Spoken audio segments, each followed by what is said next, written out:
করিয়ে আমার কাছে কিন্তু টাকাটা দিয়েছিল। কিন্তু এই যে প্রত্যেক মাসে যে 8% করে প্রফিট দিবে যে কন্ডিশন ছিল, সিস্টেম যেভাবে দেখিয়েছিল, আমি কিন্তু সেই হিসেবে টাকা যখন পাচ্ছি না, আমাকে তখন বললো যে সামনে ভোট আছে, লোকসভা ভোট, তো ভোটের শেষে জুন মাস থেকে টাকা দেওয়া শুরু করে, তোমরা সবাই ওটা যথারীতি 1-2 মাস ওয়েট করে গেছো। জুন মাস যেতে আবার পিছিয়ে এইভাবে করে করে আজ অব্দি আমাকে ঘুরাচ্ছে, 1 টাকা পাচ্ছি না। রিসেন্ট তো বলছিল একটু আগে কি বন্ধুত্ব ক্ষেত্রে দিয়েছিলেন না? না ঠিক আছে,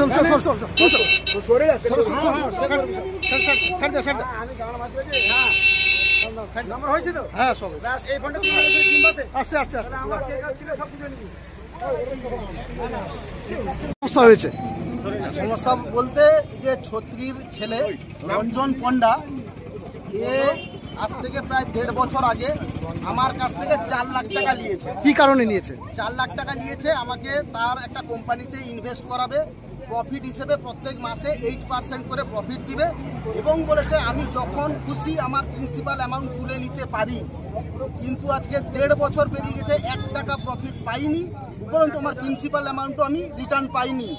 যে কারণে তার বাড়ি গিয়ে অনেকবার যোগাযোগ করেছি, আমাকে বারবার ফিরিয়ে দিয়েছে। এই আজ নয় কাল, কাল নয় পরশু, এরকম করে অনেক দিন আমাকে ঘুরিয়েছে। ঘুরানোর পরে আজকে আমি আমার কিছুজন দাদাদের সঙ্গে এই সমস্যা নিয়ে আলোচনা করেছিলাম।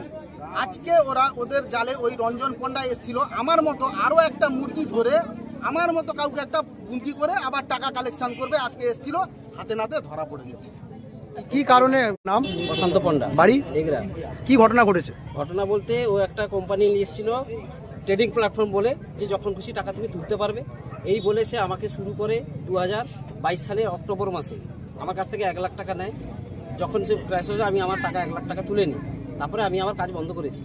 পরে আমাকে আবার এসে জানুয়ারি মাসে গত 23শে জানুয়ারিতে আমাকে আবার বলে যে তুমি কাজ করো, এখান থেকে একটা ভালো রোজগার পাওয়া যাবে। আমার দাদা লোকের টাকা লাইবিলিটি কী থাকবে না, আপনি যখন খুশি তুলতে পারবেন। ওনাদের মতো লোকদেরকে বলিয়ে টাকা নিয়েছে, আমিও টাকা দিয়েছি। সাথে সাথে আমি একটা প্ল্যান করেছিলাম যে আমি টাকাটা রেখেছিলাম, আমি একটা ঘরে গাড়ি করবো বলে এরকম মানসিকতা নিয়েছিলাম। কিন্তু সেই ক্ষেত্রে সে আমার সেই টাকাটা নিয়ে আমার গাড়িটাকে নিয়ে ব্যবহার করতো, আমাকে গাড়ি রিটার্ন দিত না। বলছে আমি অমুক টাকা খরচা করছি, 15 লাখ টাকা খরচা করছি, 16 লাখ টাকা খরচা করছি, আমাকে কিন্তু 1 টাকা রিসিভও দেখায়নি, কাগজও দেখায়নি। আমি বারবার চেয়েছি, দেয়নি। এবং বিগত 2024 সালের জানুয়ারি মাসে ও জানতো ডিসেম্বর থেকে কোম্পানি কোনো